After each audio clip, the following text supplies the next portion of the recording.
One of the things that has always pulled me into Battletech was the idea of combined arms.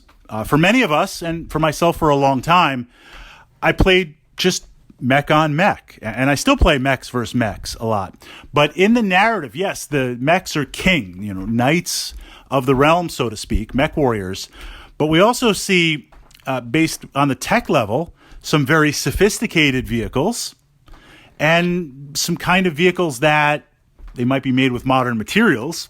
They look like the 1980s because it is the 80s, but battle tanks that you would see today, all in the Battletech universe, along with the combined arms of infantry, armored carriers, air support. I mean, truly combined total warfare, total arms. And you can play Battletech from that element. You can customize your games up and down. It's one of the fundamental strengths of the system.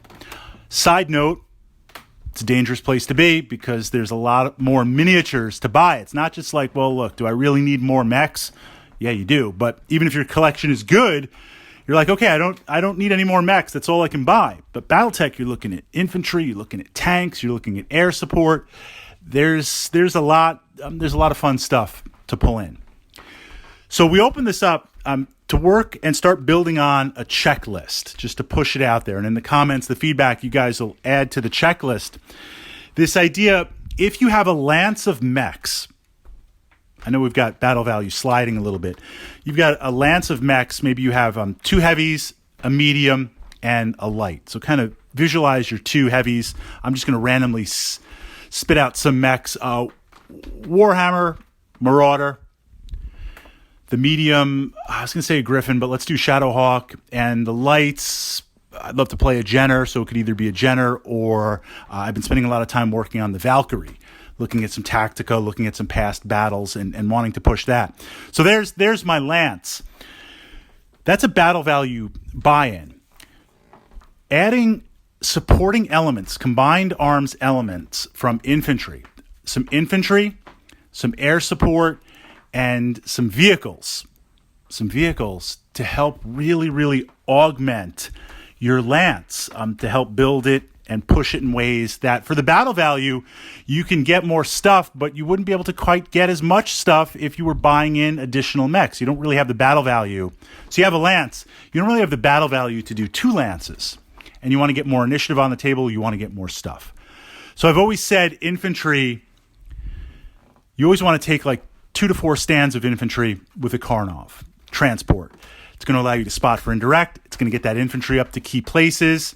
If you can take long-range missile infantry, put them in a Karnov, zip turn 1, turn 2 land, they get out, turn 3 they're in place, and they're occupying elevation, or they're dug into a forest.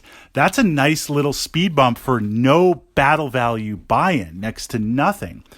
So this idea of as your mechs approach other mechs, or as they approach the mission target, the mission objectives, if you can seed some infantry ahead of time, that's so valuable to be able to have.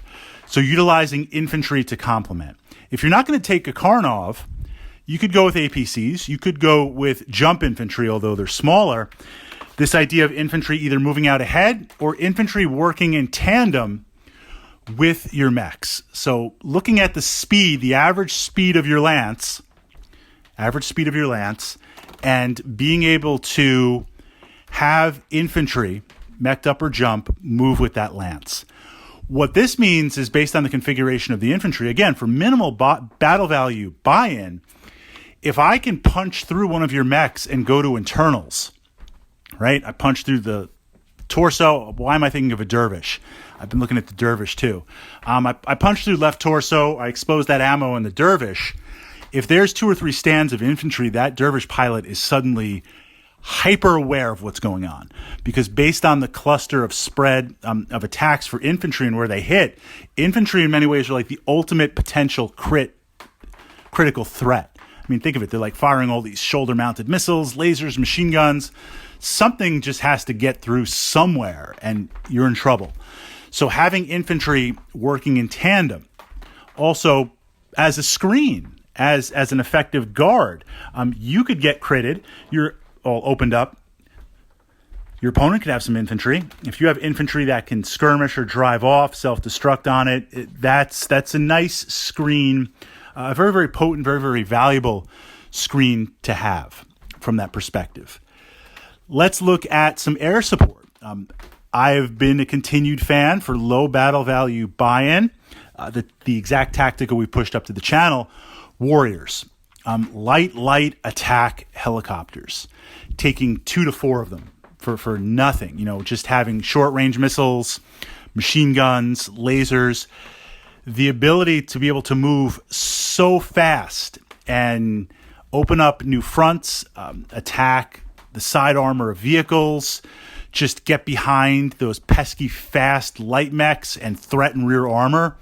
Just so powerful to utilize. The ability to change elevation and kind of hide down, then elevate up, shoot, next turn pop down. I mean, there's a lot that you can do supporting the Lance. Now, we could jump off and say, well, look, we're going to get mech busters. We're going to get aerotech. You look at some of the aerotech, it costs as much as a mech. That's using combined arms in a completely different way. They're going to work with your Lance, but they're separate. They're outside of it. This is why we're not talking about artillery. They're part of the overall command structure, but they haven't been necessarily attached to that Lance. We're just looking at units right now that you're the mech commander, the Lance is going in, and you're like, infantry, you're supporting. Light air support, VTOLs, Warriors, you're supporting from that perspective. And being able to utilize it and push it out from there. In terms of tanks, looking at light tanks. If I'm going to take some tanks that are going to be attached to a mechanized Lance or in support of a Lance, then my number one criteria, of course, is always battle value. But being able to keep up with the Lance, and this is true for all the units, but especially for tanks, because in terms of vehicles and combined arms, they're going to be a little bit more pricey in battle value. Take the average of the Lance, figure out on average what it's going to move, taking that Jenner, it could speed burst, but it's going to kind of stick with the others. Make sure the tanks are not left behind. Make sure the tanks can stay up and take into account also motive hits. So you might want to select a tank a little bit faster than the group, because as it starts to take some hits, it can still keep up as its treads and wheels get chewed up. Interesting support vehicles to look at, and again, I pushed this up to the archive, Strikers.